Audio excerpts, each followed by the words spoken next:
Dawuhan Kanjeng Nabi, khoslatani la syai'a afdalu minhuma. Aya dua perkara anu la syai'a afdalu minhuma, teu aya sesuatu di alam dunia ieu nu leuwih penting tibatan dua perkara nu tadi, nu leuwih utama tibatan dua perkara. Naon dua perkara eta? Al imanu billah nu kahiji iman ka Allah, iman ka Rasulullah. Teu aya nu lebih utama iwal ti ngiumankeun ka Allah, percaya kana ayana Allah, yakin hakul yakin, ainul yakin, iman tea ka Gusti Allah, percaya ka ayana Gusti Allah. Alhamdulillah urang mah percaya yakin tur iman ka Gusti Allah oge ka Rasulullah.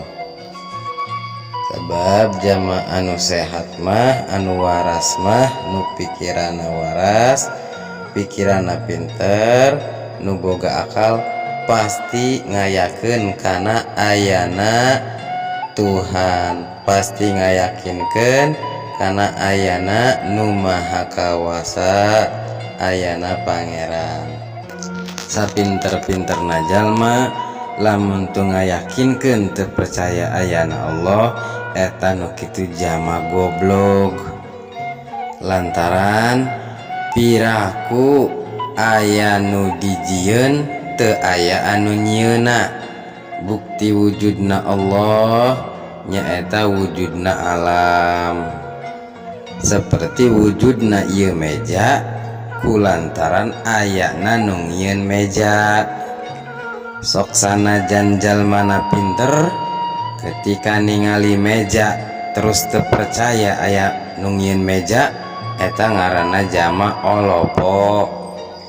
Pangbodo-bodona jama nyaeta jalma anu ningali kana karya tapi kayakinana teu yakin bahwa aya anu berkarya. Pangbodo-bodona jalma anu ningali ka ieu alam semesta tapi teu yakin kana ayana nu nyiptakeun, eta nu kitu ngaranna jama bodoh, jama panggoblok-goblokna. Matak alhamdulillah urang mah ngayakinkeun percaya kana ayana Allah, percaya kana naon kitu wujudna Allah, yakin kana wujudna Allah.